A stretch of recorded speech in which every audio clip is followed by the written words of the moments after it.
الأنبياء وسيد المرسلين سيدنا محمد وعلى آله وأصحابه أجمعين اللهم صل على سيدنا محمد وعلى آل سيدنا محمد كما صليت على إبراهيم وعلى آل إبراهيم في العالمين إنك حميد مجيد أعوذ بالله من الشيطان الرجيم بسم الله الرحمن الرحيم طاسين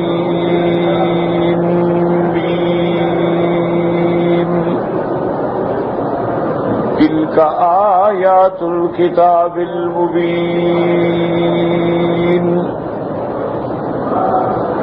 نتلو عليك من نبأ موسى وفرعون بالحق لقوم يؤمنون إن فرعون علا في الأرض وجعل أهلها شيعا يستضعف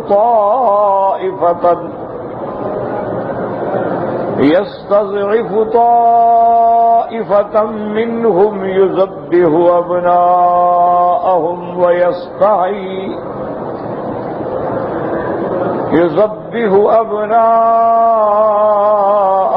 ويستحيي نساءهم إنه كان من المفسدين ونريد أن نمن على الذين استضعفوا في الأرض ونجعلهم أئمة ونجعلهم الوارثين ونمكن لهم في الأرض ونري فرعون وهامان وجنودهما منهم ما كانوا يحذرون. قال المؤلف المفسر رحمه الله تعالى قال الإمام أحمد بن حنبل رحمه الله حدثنا يحيى بن آدم قال حدثنا وكيع عن أبيه عن أبي إسحاق عن معدي كرب قال أتينا عبد الله فسألناه أن يقرأ علينا طاسين ميم 200 فقال ما هي معي ولكن عليكم بمن أخذها من رسول الله صلى الله عليه وسلم خباب بن الأرت. قال فأتينا خباب بن الأرت فقرأها علينا رضي الله تعالى عنه. اب مفسر رحمۃ اللہ علیہ ارشاد فرماتے ہیں کہ سورۃ القصص جو ہے یہ مکی سورت ہے اور اس کی تقریباً 88 آیات ہیں. امام احمد بن حنبل رحمۃ اللہ علیہ نے مسند احمد میں یہ روایت نقل فرمائی ہے. النبی اسحاق عن معدی کرب سے قال اتینا عبد اللہ. یہ کہتا ہے کہ جہاں عبداللہ کا نام صرف بغیر ولدیت کے ذکر کیا جائے مراد عبداللہ ابن مسعود ہوتے ہیں. اتینا عبداللہ یعنی عبداللہ ابن مسعود رضی اللہ تعالی عنہ. اور ہم نے ان سے کہا کہ آپ ہمیں سورۃ طاسین میم سنائیں. انہوں نے فرمایا کہ میرے پاس تو نہیں یعنی مجھے تو یاد نہیں ہے لیکن آپ لوگ حضرت خباب ابن الارت کی خدمت میں جائیں. انہوں نے یہ سورت حضور پاک سے خود پڑھی ہے تو کہتے ہیں کہ پھر ہم حضرت خباب ابن الارت کی خدمت میں حاضر ہوئے تو انہوں نے یہ سورت مبارک ہم پہ پڑھی اور ہمیں تلاوت کر کے سنائی. تو یہ سورت مبارکہ جو ہے ماشاءاللہ ان صورتوں میں ہے تقریباً مکی صورتوں میں اور جو سب سے مکی آخری صورت ہے وہ یہی صورت ہے. یعنی اس کے بعد پھر ہجرت ہو گئی پھر جتنی صورتیں ہیں وہ سور مدنیہ کہلاتی ہیں. سور مکیہ میں یہ آخری صورت ہے. اور حضور صلی اللہ علیہ وسلم پر جب آپ ہجرت فرما کے جا رہے تھے تو راستے میں الجحفہ جو مقام ہے رابغ کے قریب، وہاں یہ سورت اتری.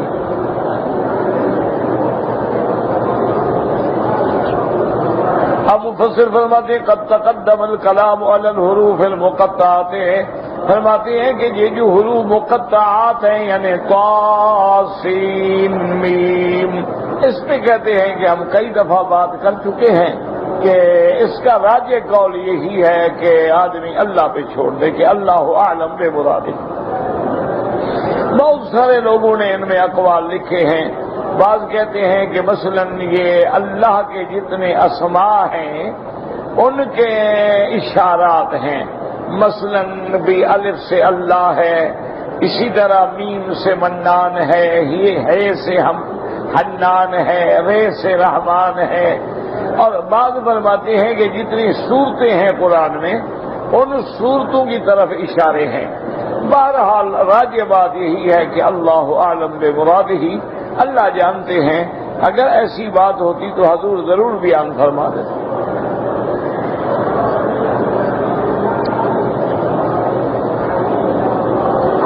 تلک آیات الکتاب المبین، تلک یعنی حاضی آیات الکتاب المبین سے کیا مراد ہے؟ الواضح الجلی الکاشف عن حقائق الامور وعلم ما قد کان وما هو کائن. اللہ نے فرمایا یہ قرآن کی ایسی آیات ہیں جو واضح ہیں، جو روشن ہیں، جو کھولنے والی ہیں، حقائق امور کو بتلانے والی ہیں. اور قرآن میں ہم نے وہ بھی خبریں دی ہیں جو ماضی میں گزر چکا ہے، جو مستقبل میں ہونے والا ہے. تو قرآن پاک کی یہ آیات جو ہیں بڑی جامع ہیں اور بڑی روشن ہیں اور بڑی واضح ہیں. اور ان کی صداقت کی سب سے بڑی دلیل یہ ہے، یاد رکھو کہ رحمت دو عالم صلی اللہ علیہ وسلم جب تشریف لائے تو یہود موجود تھے. یعنی حتیٰ کہ مدینہ منورہ میں بھی یہود کے بڑے 3 قبیلے جو ہیں وہ آباد تھے. بنو نذیر تھے، بنی قینقاع تھے، بنی قریظہ تھے. یہ 3 بڑے قبیلے تھے. آج تک بھی ان کے وہ قلعے اور ان کے نشانات اور ان کی دیواروں کے آثار مدینے میں موجود ہیں. جو سب سے بڑا دشمن تھا حضور کا کعب بن الاشرف، قلعہ کعب بن الاشرف کے آج بھی دیواریں کھڑی. اب حضور پاک رحمت دو عالم صلی اللہ علیہ وسلم مکہ مکرمہ میں پیدا ہوئے اور امیین میں پیدا ہوئے کہ مکے کے سارے لوگ علل اکثر والاغلب جو ہے ان پڑھ ہیں.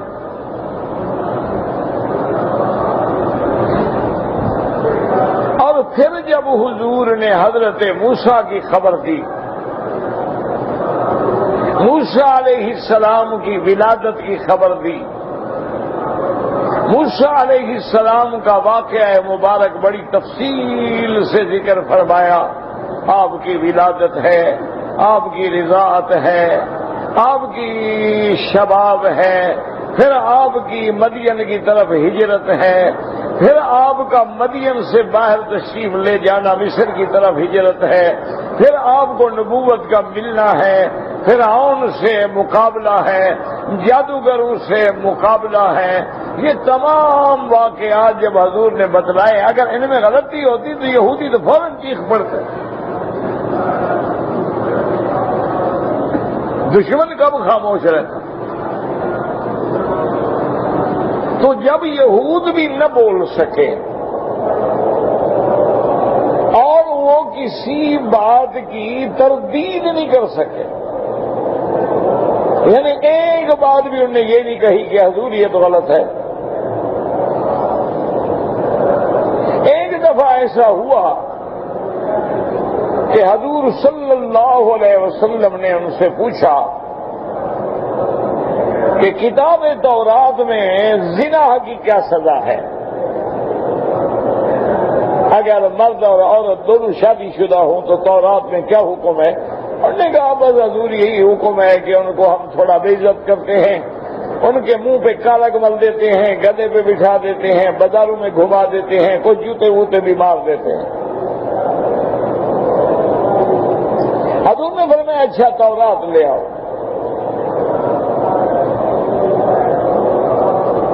تورات وہ لے کر آئے تو عبداللہ ابن سلام جو تورات کے بڑے عالم تھے وہ حضور کو بتا چکے تھے، حضور یہ جھوٹ بول رہے ہیں، وہی حکم ہے جو آپ کا حکم ہے۔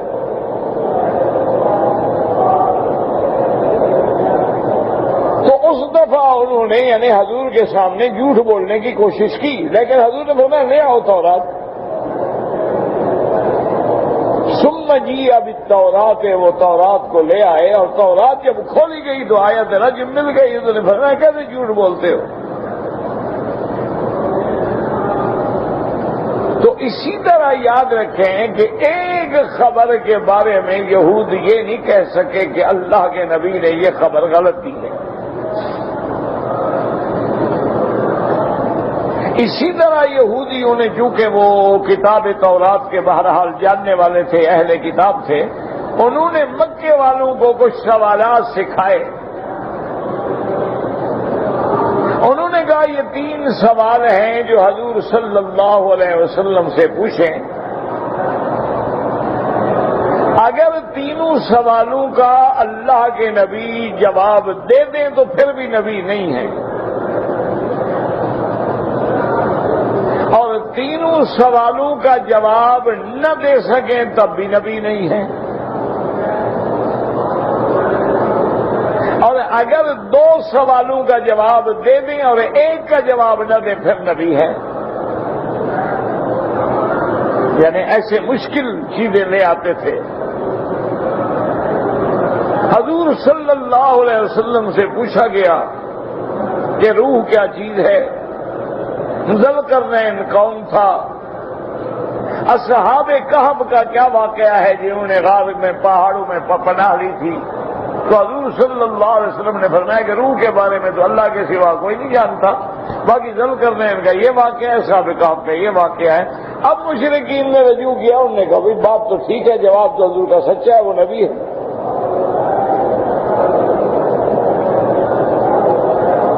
یعنی یہ بات تو اچھا، اسی طرح اب حضور نے جو خبر دی حضرت عیسیٰ کے بارے میں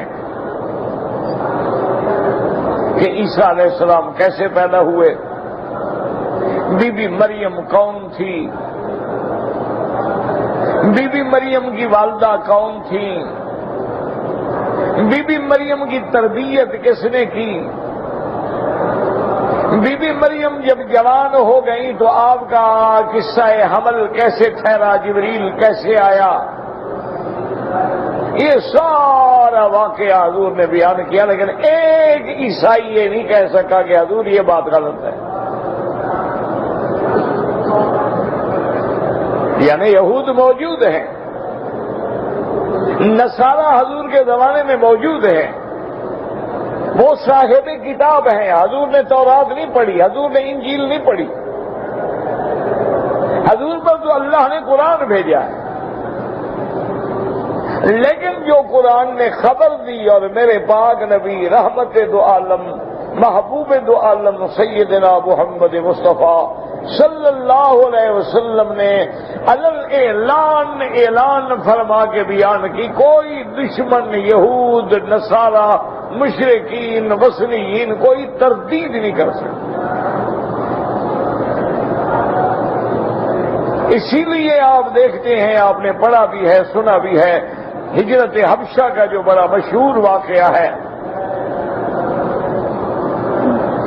کہ جب صحابہ نے حبشہ کی طرف ہجرت کی تو مکے والے وہاں بھی بھاگے اور بادشاہ کو جا کے بھڑکایا کہ یہ بڑے خطرناک لوگ ہیں اور ہم سے بھاگ آئے ہیں، ان کو پکڑ کے ہمارے حوالے کرو۔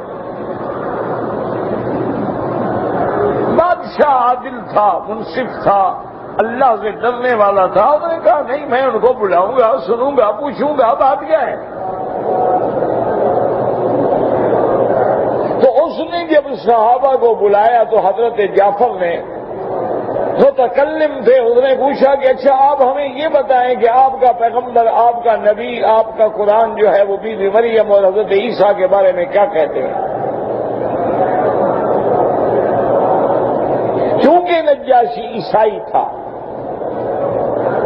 اس کے بعد بڑے بڑے احبار تھے، رہبان تھے، بڑے بڑے علماء تھے، مشائخ تھے، اس نے اپنی دربار میں حضرت جعفر سے سوال کیا۔ حضرت جعفر کھڑے ہوئے اور سورۃ مریم کی تلاوت کی۔ جوں جوں اللہ کا قرآن پڑھتے گئے بادشاہ نے رونا شروع کر دیا، اور آخر میں اس نے یہی کہا کہ واللہ مجھے اس خدا کی قسم ہے جس نے مجھے پیدا کیا ہے، اس میں ایک حرف بھی غلط نہیں ہے، نہ زیادہ ہے نہ کم ہے، بالکل یہی بات ہے جو اللہ کے قرآن نے کہی۔ بادشاہ ہے، اس کو کس کا ڈر ہے؟ تو نعوذ باللہ اگر خبر غلط ہوتی فوراً کہہ دیتا بھائی غلط بات ہے۔ تو اس سے بڑی دلیل کیا ہوگی؟ اس لیے قرآن کہتا ہے کہ تلک آیات الکتاب المبین، یہ آیات ایسی کتاب کی ہیں جو واضح ہے، جو روشن ہے، جو کاشف عن حقائق الامور ہے، اور جو علم ما کان و ما یکون کی خبر دینے والا ہے وہ قرآن ہے۔ فیہ نبأ من قبلکم وفیہ خبر من بعدکم، تم سے جو پہلے گزرے ہیں ان کی بھی قرآن میں خبریں ہیں، جو بعد میں آئیں گے ان کی بھی خبریں ہیں۔ اس لیے اللہ نے فرمایا میرے محبوب تلک آیات الکتاب المبین نتلو علیک من نبأ موسیٰ وفرعون بالحق۔ اب اللہ تبارک و تعالیٰ فرماتی ہیں کہ ہم آپ کو سناتے ہیں حضرت موسیٰ علیہ السلام کا قصہ جو حق ہے۔ کما قال تعالیٰ نحن نقص علیک احسن القصص بما اوحینا الیک ھذا القرآن وان کنت من قبلہ لمن الغافلین۔ اللہ نے فرمایا ہم آپ کو قصہ سناتے ہیں جو بہترین قصوں میں سے ہے۔ فرمایا نذکر لک الامر علی ما کان علیہ کانک تشاہد وکانک حاضر۔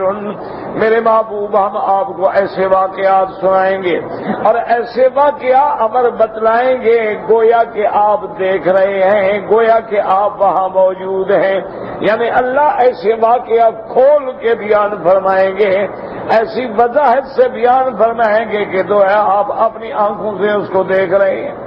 اور وہ قصہ کیا فرمائے؟ ان فرعون علا فی الارض وجعل اہلہا شیعا ای تکبر وتجبر وطغى، کہ فرعون نے زمین میں سرکشی کی، وہ بڑا جبار بن بیٹھا، سرکش بن بیٹھا۔ وجعل اہلہا شیعا، اور اس نے اپنے رعایا کو کئی قسموں میں تقسیم کر ڈالا۔ شیعہ کا معنی ہوتا ہے فرقہ، پارٹی، اصنافاً کثر وکل صنف فیما یرید من امور دولتہ۔ اس نے اپنی قوم کو، اپنے رعایا کو کئی صنف میں، کئی اصناف میں تقسیم کر ڈالا کہ اس کے ذمے یہ ہے، اس کے ذمے یہ ہے، اس کے ذمے یہ۔ اور فرعون چونکہ قبطی قوم سے تھا، اس نے اپنی قوم کو عزت والے کام دیے، اور جو سبتی تھے یعنی بنی اسرائیل تھے، سبت والے بنو اسرائیل کو اس نے ذلیل کام دیے کہ جھاڑو ہے، صفائی ہے، گھر کے کام ہے، چھوٹے چھوٹے کام، حقیقی کام۔ یستضعف طائفة منهم یذبح ابناءهم ویستحیی نساءهم۔ اس نے ایک جماعت کو، ایک قوم کو بالکل نعوذ باللہ ذلیل کر دیا، یعنی بنی اسرائیل۔ وَقَانُوا فِي ذَلِكَ الْوَقْتِ خِيَارَ أَهْلِ زَمَانِهِمْ، حالانکہ اس زمانے میں بنو اسرائیل جو ہیں بڑے شان والی قوم تھی، اللہ نے ان کو بڑی فضیلت دی تھی، اللہ نے ان کو بڑی عظمت دی تھی، لیکن فرعون نے ان کو ذلیل کر ڈالا۔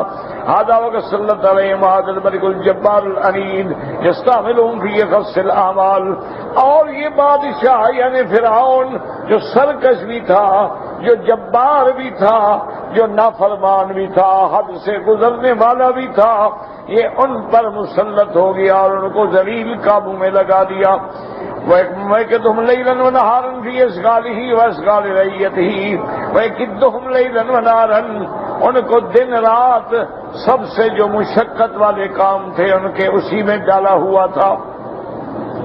وَيَقْتُلُ مَا هَٰذَا أَبْنَاءَهُمْ وَيَسْتَحْيِي نِسَاءَهُمْ، اور اس کے علاوہ اس نے حکم دیا تھا کہ ان کا جو لڑکا پیدا ہو اس کو قتل کر دیا جائے اور لڑکی پیدا ہو تو چھوڑ دیا جائے. بعض علماء فرماتے ہیں کہ اس نے اس لیے کیا تھا تاکہ ان کی طاقت نہ بنے، ان کا عدد نہ بڑھے، کہ مرد پیدا ہی نہیں ہوں گے ذبح کر دو. عورتیں ہیں تو عورتیں ہمارے خلاف جنگ تھوڑی لڑیں گی.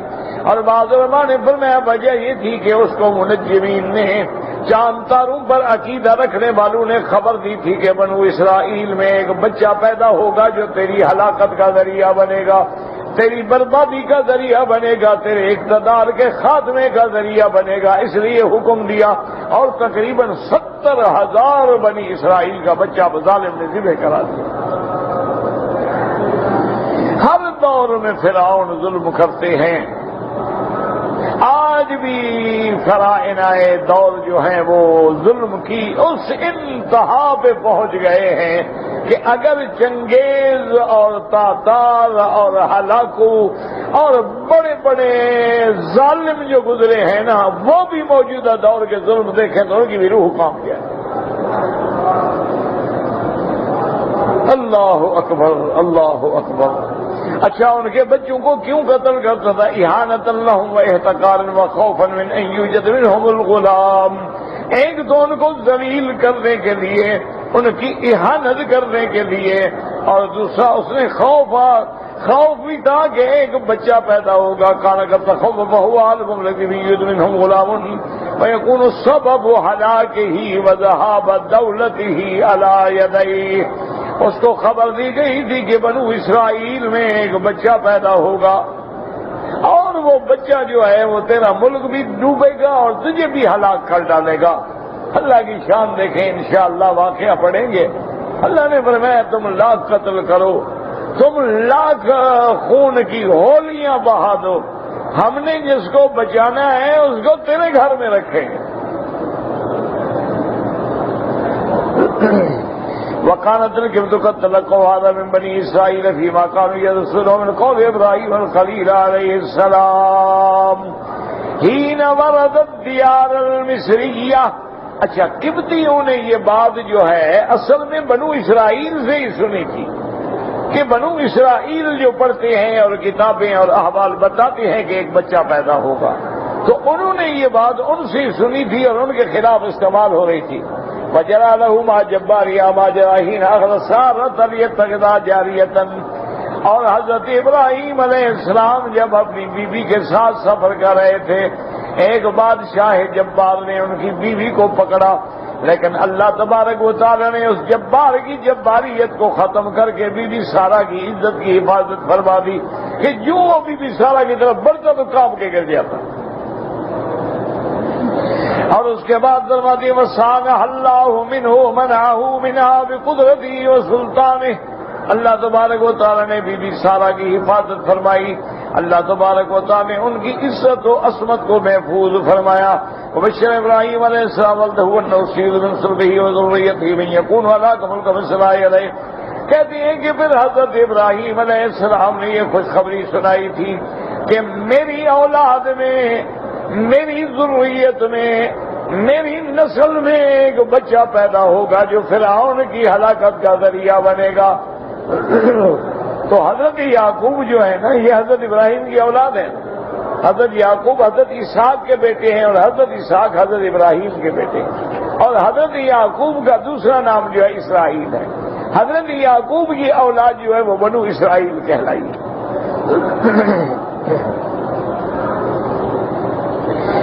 فَقَالَتِ الْقِبْطُ تُحَدِّثُ بِهَٰذَا عِندَ فِرْعَوْنَ. اور قبطیوں نے جا کے یہ اپنے بادشاہ فرعون کو بتلایا. فَاضْطَرَّ فِرْعَوْنُ مِنْ ذَٰلِكَ. اب فرعون بچنے کی کوشش کر رہا ہے. وَأَمَرَ بِقَتْلِ ذُكُورِ بَنِي إِسْرَائِيلَ وَلَن يَنفَعَ حَذَرٌ مِّن قَدَرٍ. اس نے بنو اسرائیل کے بچوں کو ذبح کرنا شروع کیا، لیکن مفسر فرماتا ہے دنیا کی کوئی تدبیر اللہ کی تقدیر پہ غالب نہیں آ سکتی ہے. اللہ کی تقدیر ہے، تدبیریں کیا کریں. لِأَنَّ أَجَلَ اللَّهِ إِذَا جَاءَ لَا يُؤَخَّرُ. اللہ کا فیصلہ جب ہوتا ہے تو پھر اس کو کوئی ٹال نہیں سکتا ہے. وَلِكُلِّ أَجَلٍ کتاب، اور ہر فیصلے کے لیے اللہ نے وقت مقرر کر رکھا ہے. وَلِهَذَا قَالَ تَعَالَىٰ وَنُرِيدُ أَن نَّمُنَّ عَلَى الَّذِينَ اسْتُضْعِفُوا فِي الْأَرْضِ إِلَىٰ قَوْلِهِ تَعَالَىٰ يَحْذَرُونَ وَقَدْ فَعَلَ تعالیٰ ذالک بہم، اللہ پاک نے کر دیا کہ ظالم کو ہلاک کیا. اللہ نے ان کمزوروں کو عزت دی. اللہ تبارک و تعالیٰ نے بنو اسرائیل کو پھر ان کے ملک کا وارث بنا دیا. اس لیے فرماتے ہیں وَنُرِيدُ أَن نَّمُنَّ عَلَى الَّذِينَ اسْتُضْعِفُوا فِي الْأَرْضِ، جیسے اللہ نے دوسری جگہ فرمایا وَأَوْرَثْنَا الْقَوْمَ الَّذِينَ كَانُوا يَسْتَضْعَفُونَ إِلَىٰ قَوْلِهِ يَعْرِشُونَ. اسی طرح اللہ نے تیسرے مقام میں فرمایا وَكَذَٰلِكَ وَأَوْرَثْنَاهَا بَنِي إِسْرَائِيلَ أَرَادَ فِرْعَوْنُ بِحَوْلِهِ وَقُوَّتِهِ أَن يَنجُوا مِن مُوسَىٰ فَمَا نَفَعَهُ ذَٰلِكَ مَعَ قُدْرَةِ الْمَلِكِ الْعَظِيمِ الَّذِي لَا يُخَالِفُ أَمْرَهُ الْقَدْرِيُّ وَلَا يُغْلَبُ. اب مفسر فرماتے ہیں کہ فرعون نے اپنی پوری کوشش کر ڈالی، اپنی طاقت کے ساتھ حضرت موسیٰ سے بچنے کی کوشش کی، لیکن اس کو کوئی فائدہ نہ ہوا، کیونکہ الملک العظیم اللہ تبارک و تعالی نے جو فیصلہ کر دیا تھا اس کے فیصلے جو ہیں ان کو کوئی ٹال نہیں سکتا ہے، نہ کوئی روک سکتا ہے. بل نفذ حکمہ وجرى قلمہ فی القدم بأن یکون ہلاک فرعون علی یدیہ. اللہ کی تقدیر کی قلم یہ لکھ چکی تھی، اللہ کا حکم جاری ہو چکا تھا کہ اللہ فرعون کو حضرت موسیٰ کے ہاتھ پہ ہلاک کریں گے. بل یکون ھذا الغلام الذی طرست من وجودہ وقتلت بسببه الوفا من الولدان انما منشأه ومرباه على فراشك وفي دارك. اللہ نے فرمایا میری تقدیر بھی فیصلہ کر چکی ہے، جس بچے سے بچنے کے لیے تم نے ہزاروں بچوں کو قتل کر ڈالا ہے، ہم اس بچے کو تیرے ملک میں پیدا کریں گے اور تیرے گھر کے اندر رکھیں گے، تربیت بھی تیرے ہاتھوں سے دلوائیں گے.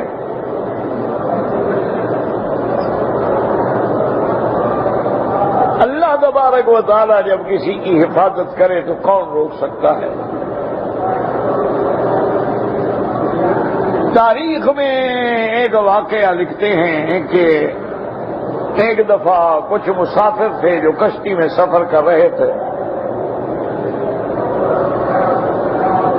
اتفاق کی بات ہے کہ طوفان میں آنے کے بعد وہ کشتی جو تھی وہ ٹوٹ گئی. تو اس کے ایک لکڑی کے تختے پر ایک نوجوان عورت اور اس کا چند روز کا دودھ پینے والا بچہ جو تھا، وہ ماں بیٹا جو تھے وہ ایک پھٹے پہ آ گئے اور پھٹا دریا میں چلا گیا.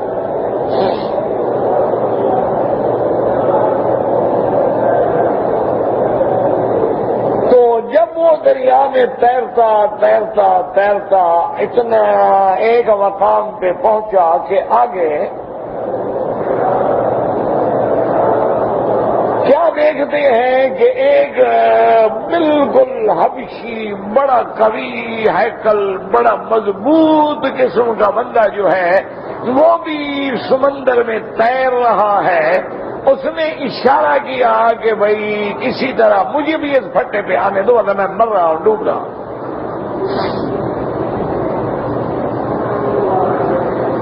اب عورت بیچاری پھٹے کو موڑ تو نہیں سکتی تھی، بہرحال جتنی اس کے بس میں تھا اس نے کوشش کی، حتیٰ کہ وہ جوان جو تھا وہ پھٹے پہ آ گیا.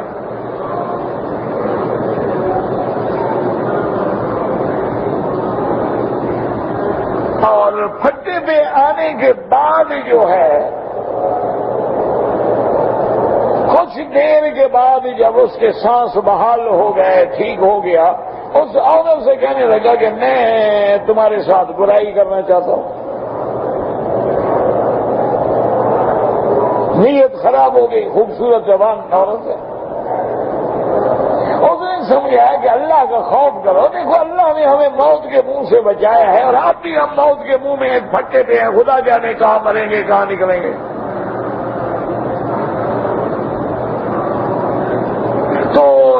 کوئی ایسا موقع ہے کہ نعوذ باللہ اب بھی تمہیں گناہ کی سوچ رہی ہے؟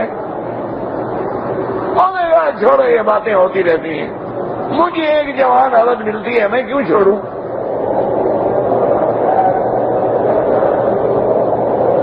اس نوجوان عورت نے سوچا کہ اس ظالم سے بچنے کا میں کیا کروں؟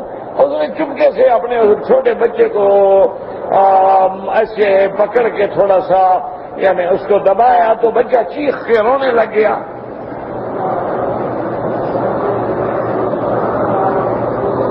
جب رونے لگی تو اس نے کہا اچھا صبر کرو، بچہ تو خاموش ہو جائے، آرام کرے، سو جائے، ابھی میں کہاں بھاگ رہی ہوں؟ انہوں نے کہا مجھ سے صبر نہیں ہو سکتا ہے، بچہ لیا اور تم دریا میں پھینک دیا۔ انہوں نے کہا اب بچہ تو چپ ہو گیا نا۔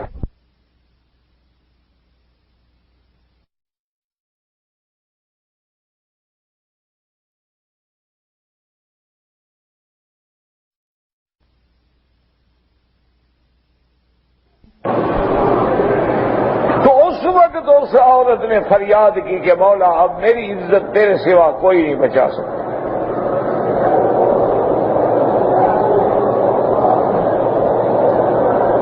اب یہ ایک ظالم ہے، طاقتور ہے، میرے معصوم بچے کو اٹھا کے اس نے دریا میں پھینک دیا ہے، اور اب میں اگر کوشش بھی کروں میں اس کا مقابلہ نہیں کر سکتی ہوں۔ میری عزت و عفت کا تو محافظ ہے، تو جانتا ہے میں نے کبھی گناہ نہیں کیا، میری عزت بچا لے۔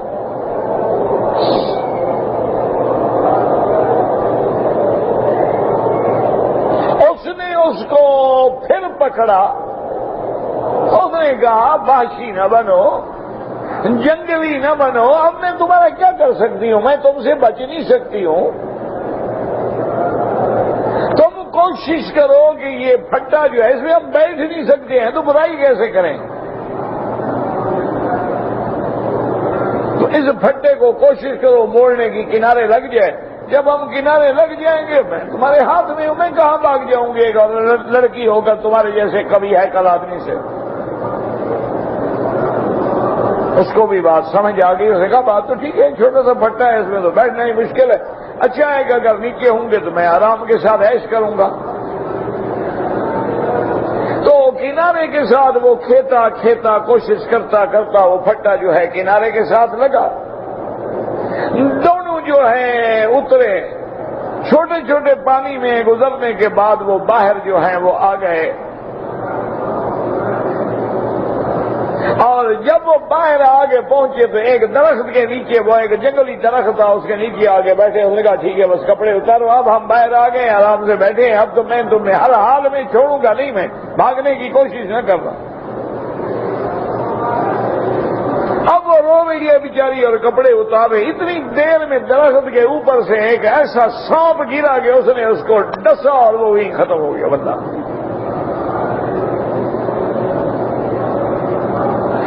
ڈسنے کے بعد سانپ غائب ہو گیا۔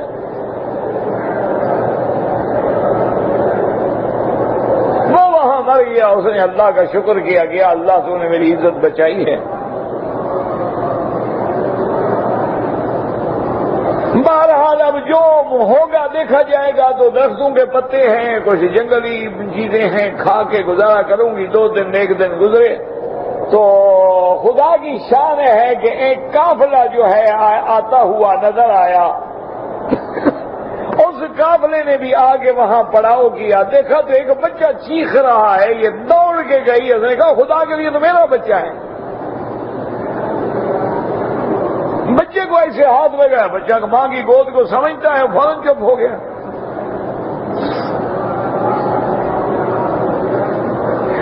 کہا واقعہ کیا ہے؟ انہوں نے کہا کہ یہ دیکھو یہ حبشی مرا پڑا ہے، ایسے واقعہ ہے، ایسے سے میرے بچے کو۔ انہوں نے کہا خدا کی شان ہے، جب اس نے بچے کو پانی میں پھینکا تھا تو ہماری کشتی پہنچی تو ہم نے اٹھا لیا بچے کو،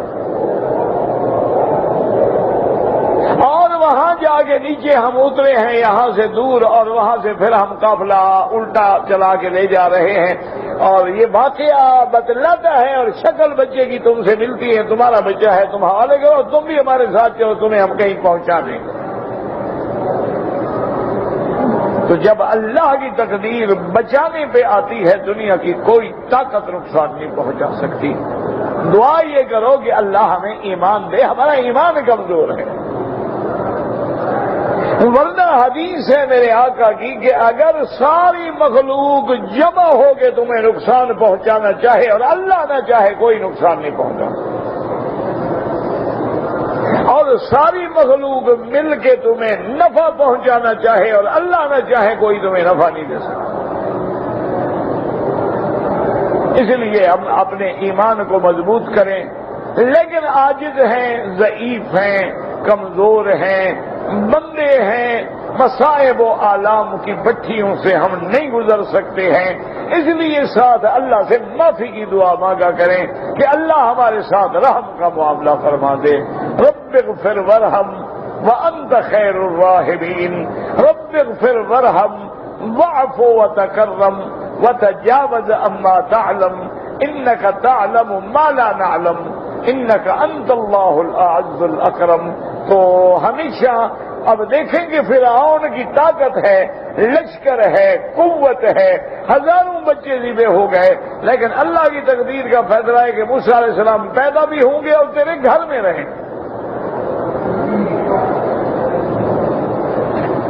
ایسے مفسر رحمۃ اللہ علیہ فرماتے ہیں کہ اب جناب دیکھیں کہ اللہ تبارک و تعالیٰ کی طرف وَغَذَاؤُهُ مِن طُعَامِكَ وَأَنْتَ تُرَبِّيهِ وَتُدَلِّلُهُ وَتَتَفَدَّاهُ وَحَتْفَكَ وَحَلَاكَ وَعَلَاكَ جُنُودِكَ عَلَىٰ يَدَيْهِ۔ اللہ نے فرمایا تیرے گھر میں رہے گا، تیرے بستر پہ رہے گا، اور تو اپنے طعام میں سے کھلائے گا، اس کی تربیت کرے گا، اس کو ہنسائے گا، اس پہ ہر چیز قربان کرے گا۔ تیری موت، تیری ہلاکت، تیرے لشکر کی ہلاکت بھی میں نے اسی کے ہاتھ پہ رکھی ہے۔ لِتَعْلَمْ، تاکہ تو جان لے، أَنَّ رَبَّ السَّمَاوَاتِ الْعُلَىٰ هو القاهر والغالب العظيم القوي العزيز الشديد المحال، تاکہ تو جان لے کہ رب السماوات العلیٰ جو ہیں وہی قہار ہیں، وہی غالب ہیں، وہی عظیم ہیں، وہ قوی ہیں، وہ قوی عزیز غالب شدید جس کی قوت کا کوئی مقابلہ نہیں۔ الذی ما شاء کان وما لم یشاء لم یکن، اور اس کی تقدیر ہے وہ جو چاہے ہوگا اور جو چاہے وہ نہیں ہوگا۔ اللہم ارحمنا واسترنا بسترک الجمیل نجنا واہلنا من الکرب العظیم۔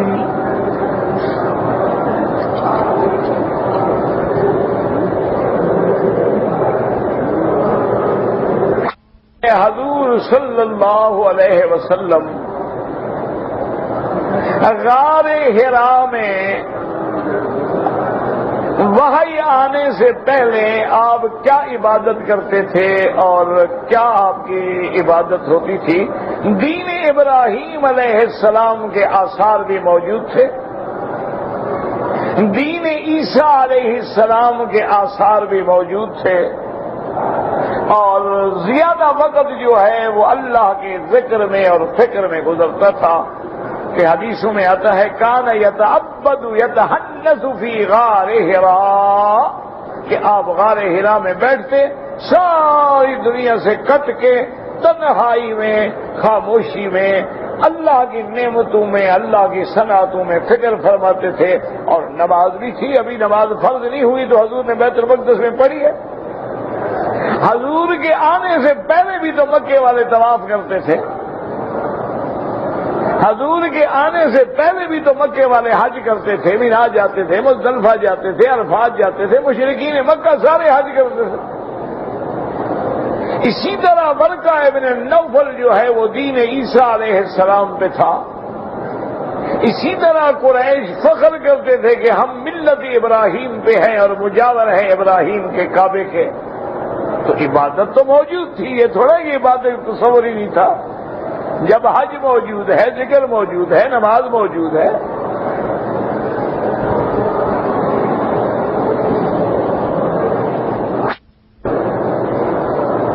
حال یزید کے معاملے میں سب سے بہتر راستہ یہ ہے کہ آدمی اپنی زبانوں کو محفوظ رکھے۔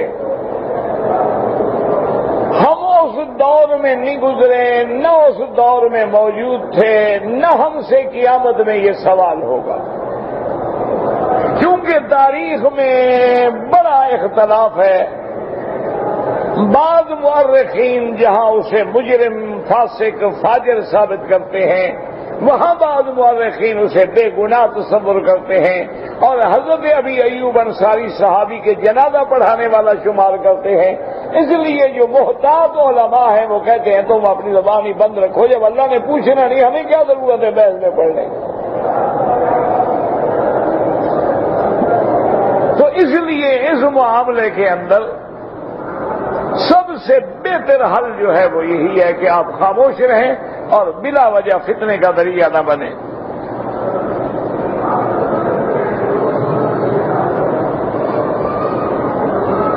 کہتے جی کہ سچی بات کرنے سے رشتے دار ناراض ہوتے ہیں، تو حضور سے بھی تو رشتے دار ناراض ہو گئے نا۔ لیکن جب عقیدے کی بات ہے، توحید کی بات ہے، اللہ کے دین کی بات ہے، کوئی ناراض ہوتا ہے ہو جائے۔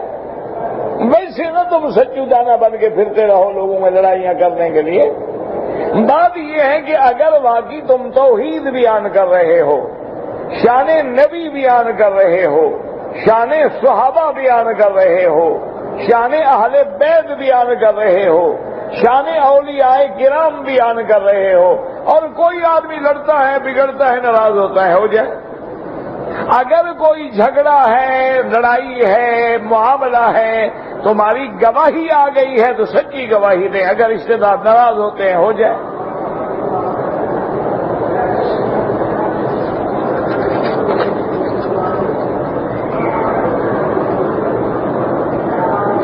کہتے جی کہ مکہ مکرمہ میں قرآن شریف پڑھنے کے لیے ہمیں رحل نہیں ملتے، کرسی نہیں ملتی، تو آپ خود اٹھا لیں، ہاتھ تو ہے نا۔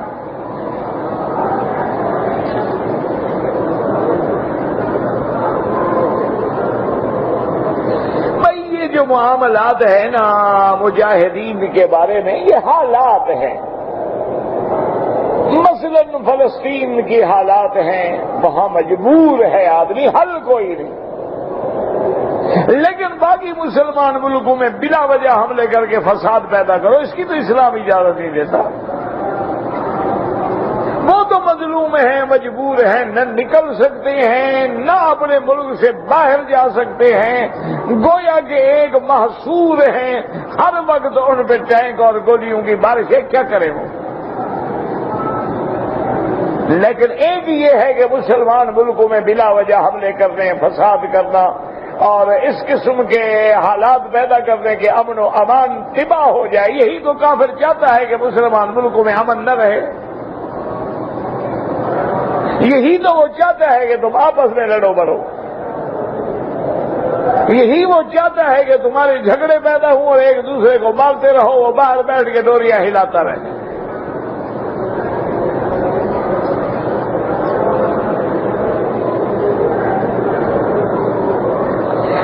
آدمی نے عمرہ کر لیا ہے، اس کے بعد وہ اللہ سے دعا مانگتا ہے کہ یا اللہ اس عمرے کا ثواب فلاں کو ہو، انشاءاللہ ہوگا۔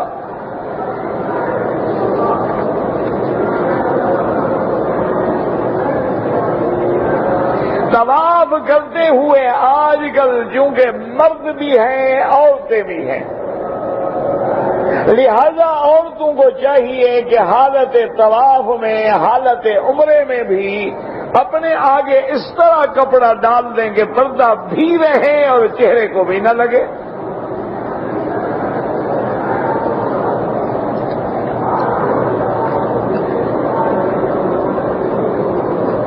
ہم عمرے کے لیے آئے ہیں، یہاں کھانے پینے میں جو خرچ کریں گے بالکل کریں، ثواب ہے، یہ مکے مدینے کے ہمسائے لوگ ہیں، فائدہ اٹھائیں گے۔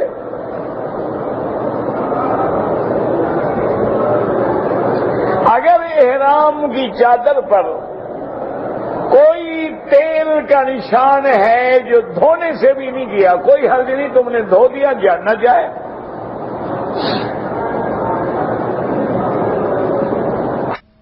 کعبہ میں یعنی پورے حرم میں، پورا مکہ کا شہر جو ہے یہ حرم ہے، عرفات کے قریب حد حرم ہے، ادھر مسجد عائشہ حد حرم ہے، جدے کے راستے میں شمیسی حد حرم ہے۔ تو یہ سارا حرم ہے، جہاں بھی نماز پڑھیں گے انشاءاللہ 1 کا لاکھ ملے گا۔ مسجد اقصی میں 1 کا 500 ملے گا، مسجد نبوی میں 1 کا 1000 اور ایک روایت میں 50,000 کا بھی ذکر ہے۔ حتیم کے اندر جب آپ نفل پڑھیں گے تو گویا آپ نے کعبۃ اللہ کے اندر نماز پڑھی ہے، کیونکہ جب کعبہ تعمیر کر رہے تھے پیسے کم ہو گئے تو قریش نے کعبے کو چھوٹا کر دیا، تو دیوار سے 6 ہاتھ کا فاصلہ جو ہے یہ کعبے کے اندر کا حصہ ہے۔ لہذا آپ نے جب بھی نماز پڑھنی ہو دل کرے کہ میں کعبے کے اندر نماز پڑھوں، حتیم میں کھڑے ہو کے پڑھ لیں، تو یہ 2 رکعت پڑھیں، 4 رکعت پڑھیں، 100 رکعت پڑھیں، جتنا اللہ توفیق دے، تو گویا تم نے کعبۃ اللہ کے داخل میں نماز پڑھی ہے۔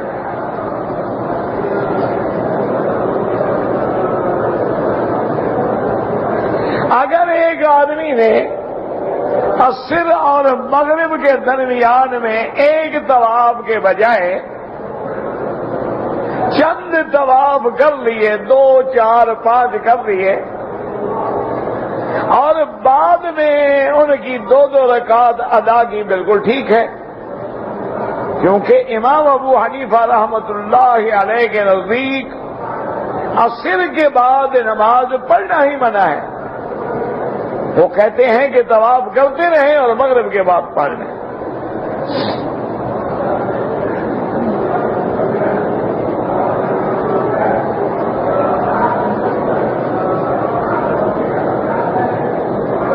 اگر ہم اپنا عمرہ پہلے کر چکے ہیں، اب ہم نے احرام باندھ کے عمرہ کرنا ہو، جب مدینہ جائیں عمرہ کریں۔ اسی طرح ایک جگہ ہے جعرانہ، جو بڑا عمرہ کہتے ہیں، وہاں سے عمرہ کر سکتے ہیں۔ اسی طرح چھوٹا عمرہ جسے کہتے ہیں تنعیم، وہاں سے بھی کر سکتے ہیں۔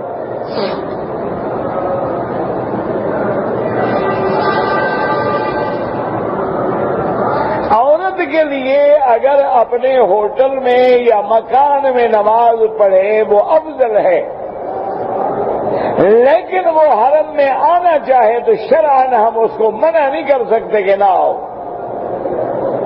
اور چند دن کے لیے عورتیں آتی ہیں، پھر ہمیشہ تو ان کو حرم نصیب نہیں ہوتا ہے، اس لیے ان کو ساتھ لے آئیں اور ان کو دور بٹھائیں جو جگہ عورتوں کے لیے ہیں، تاکہ ان کے آگے مرد نہ ہوں، مردوں سے مکس نہ ہوں، مردوں کے آگے نہ ہوں۔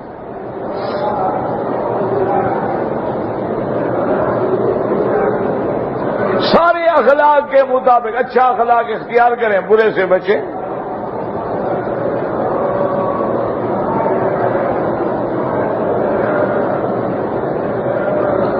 اگر 2 آدمی کے 2 بیٹے ہیں، ایک خدمت گزار ہے، فرما بردار ہے، ایک نافرمان ہے، وہ اپنی زمین کے 3 حصے جو ہے فرما بردار کو دے دے، بالکل ناجائز۔ یہ حصے اللہ نے مقرر کیے ہیں، تم نے نہیں مقرر کیے۔ تم اگر دینا چاہو تو دونوں میں عدل کرو، انصاف کرو۔ اگر اس نے نافرمانی کی ہے تو تم بھی تو شریعت میں نہیں چل رہے ہو، تم بھی تو بدلہ لے رہے ہو نا زمین چھین کے۔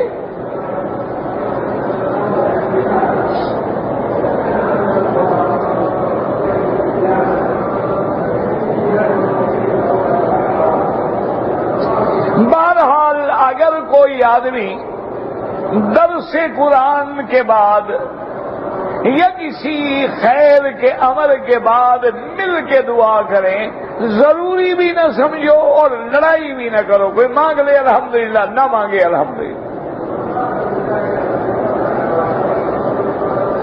لائف انشورنس ہے یا کوئی انشورنس ہے، جب تک قانونی مجبوری نہ ہو خوشی سے لینا ناجائز ہے۔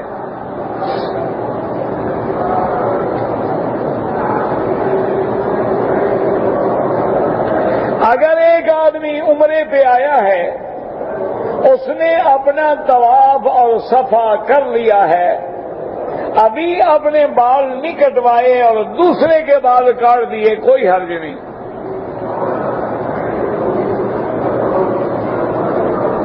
نماز پڑھتے ہوئے دل میں برے برے خیالات آتے ہیں، کوئی کو بات نہیں، اللہ نے معاف کر دیا۔ ایک ہے تم خود خیال نہ لاؤ، ایک ہے ویسے آتے ہیں اور تم ان کو برا سمجھ رہے ہو، یہی تو ایمان ہے۔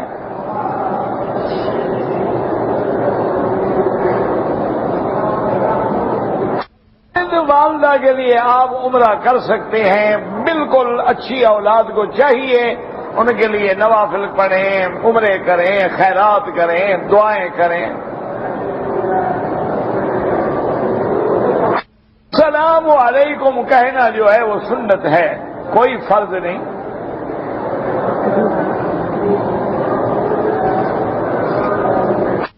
عورت نے مدینہ منورہ سے واپس آتے ہوئے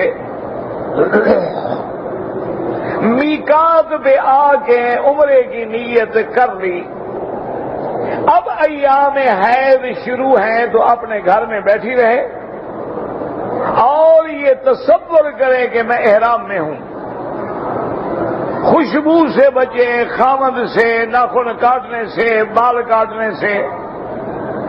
جب ایام کے دن گزر جائیں غسل کرے، کپڑے پہنے، حرم میں آ کے طواف کرے، صفا دوڑے، بال کٹائے، عمرہ کر لگا۔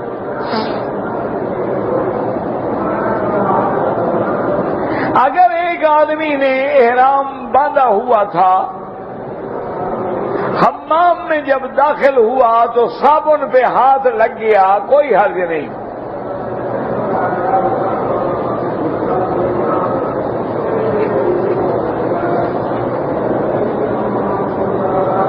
حج کے دوران میں نے اپنی بیوی کی طرف سے کنکریاں ماری تھیں، اگر کوئی عذر تھا، مجبوری تھی، تو پھر تو کوئی دم نہیں، اور کوئی عذر نہیں تھا، بغیر عذر کے تم نے ماری تھی تو پھر ایک بکری دم پڑ جائے گی۔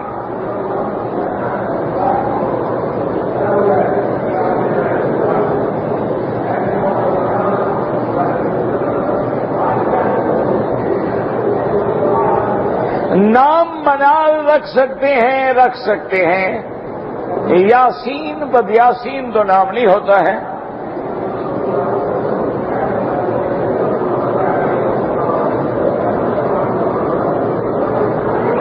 نے لندن سے رابطہ کیا ہے کہ اس پہ جادو ہو گیا ہے اور جادو کی وجہ سے اس کو شادی سے رکاوٹ ہے، تو وہاں بڑے بڑے علماء موجود ہیں لندن میں، وہاں رابطہ کریں، ان سے علاج کرائیں۔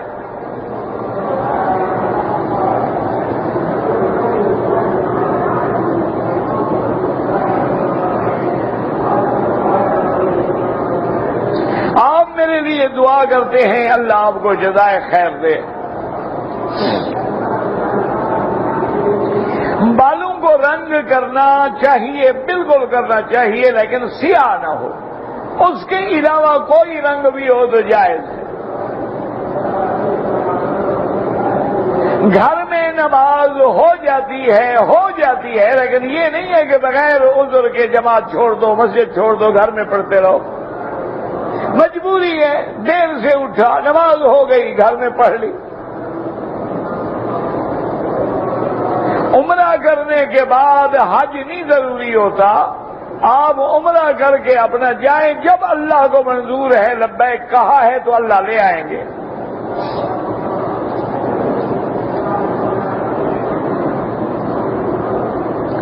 اگر ایک دفعہ آدمی نے احرام باندھ کے عمرہ کر لیا ہے، دوبارہ عمرہ کرنا چاہے، لازمی ہے بعد کے میقات پہ جائے گا، احرام باندھے گا، نیت کرے گا۔ ایسے تھوڑا ہے کہ بس وہی ایک احرام کافی ہے۔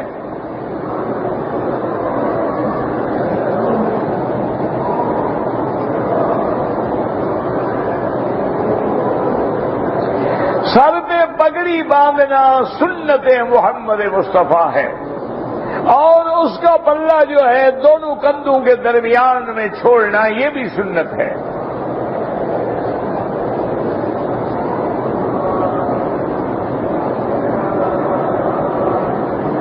اگر ایک آدمی نے عمرہ کیا ہے لیکن عمرہ کرتے ہوئے اس نے یعنی کندھا بھی نہیں نکالا اور پہلے 3 چکروں میں رمل بھی نہیں کیا ہے تو بہرحال سنت کا ثواب نہ ملا، لیکن طواف اس کا ہو گیا، عمرہ ہو گیا، کیونکہ رمل کرنا جو ہے سنت ہے، کندھا نکالنا جو ہے سنت ہے۔ اگر تو وہ عمل کرتا تو بہت بڑا ثواب تھا، اب اس کو ثواب تو نہیں ملے گا، لیکن اس میں کوئی دم یا جرمانہ نہیں ہے۔ دم اس وقت واجب ہوتی ہے جب کوئی واجب چھوٹ جائے، اور اگر فرض چھوٹ جائے تو پھر وہ عبادت ہی باطل ہو جاتی ہے۔ تو اس لیے بہرحال کوشش کیا کریں۔ اور آج کل ایک بہت بڑا غلط رواج ہو گیا ہے کہ جو لوگ بھی عمرہ کرتے ہیں جب میقات سے احرام باندھتے ہیں وہیں سے کندھا نکال لیتے ہیں، اور پھر ہر وقت کندھا نکالا ہوا ہے، صفا میں بھی، طواف میں بھی، نماز بھی کندھا نکال کے پڑھ رہے ہیں، نمازیں مکروہ ہو رہی ہیں، بالکل ناجائز۔ کندھا نکالنا جو ہے وہ صرف طواف کے پہلے 3 اشواط میں ہے، اجتباء یا رمل، یہ دونوں چیزیں جو ہیں طواف کے 3 چکروں میں ہیں، اس کے بعد والے 4 چکروں میں بھی نہیں۔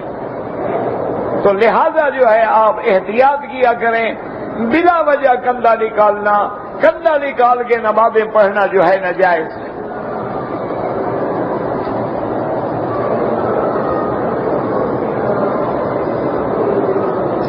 بہرحال آپ کی بیوی نے حالت حیض میں مدینہ منورہ سے آتے ہوئے میقات پہ نیت کر لی عمرے کی، اب احرام میں رہیں وہ، یعنی یہ سمجھے کہ احرام ہے، ناخن نہ کاٹے، خوشبو نہ لگائے، خوشبو والا صابن استعمال نہ کرے، بلا وجہ کنگھی کر کے اپنے بال نہ گرائے، اپنے خاوند سے بھی کوئی ہنسی مذاق کی بات نہ کرے کیونکہ وہ احرام کی حالت میں ہے۔ جب اس کے ایام کے دن پورے ہو جائیں جو عادت ہے، اس کے بعد غسل کرے، غسل کرنے کے بعد اللہ کے کعبے میں آ کے طواف کرے، صفا مروہ دوڑے، اور اس کے بعد بال کٹائے، اس کا عمرہ جو ہے وہ مکمل ہو گیا اس نے انشاءاللہ۔ کوئی بلکہ اس کے لیے اور اچھی بات ہے کہ اتنی دن جو ہے اس کو احرام میں رہنا پڑا، تو جتنی مشقت ہوگی اتنی اجر بھی ملے گا۔ ربنا تقبل منا انك انت السميع العليم وتب علينا انك انت التواب الرحيم يا حي يا قيوم يا ذا الجلال والاكرام يا ذا الجلال والاكرام يا ذا الجلال والاكرام اللهم اغفر لنا كل ذنب واحفظ عنا كل جنب فرج عنا كل كرب۔ یا اللہ عالم اسلام کی عزت کا فیصلہ فرما، یا اللہ عالم اسلام کی عزت اور غلبے کا فیصلہ فرما، یا اللہ کفر کی طاقتوں کو ملی امیٹ فرما دے، یا اللہ یہودیوں پہ اپنا قہر نازل فرما دے، یا اللہ بیماروں کو شفا عطا فرما، بے حیاؤں کو حیا عطا فرما، بے اولادوں کو اولاد عطا فرما، جن کی اولادیں ہیں ان کو صالح بنا، یا اللہ ہماری اولادوں کی نسلوں کی حفاظت فرما، ہر شر سے اور مصیبت سے محفوظ فرما، یا اللہ ہم سب کی پریشانیاں دور فرما، یا اللہ ہم عاجز ہیں، گناہگار ہیں، بد کردار ہیں، تیرے دروازے پہ آ کے اپنے گناہوں کا اعتراف کرتے ہیں، ہمیں معافی عطا فرما۔ اللہم انک عفو کریم عظیم تحب العفو فاعف عنا، اللہم انا نسألک العفو والعافیۃ والمعافاۃ الدائمۃ فی الدین والدنیا والآخرہ،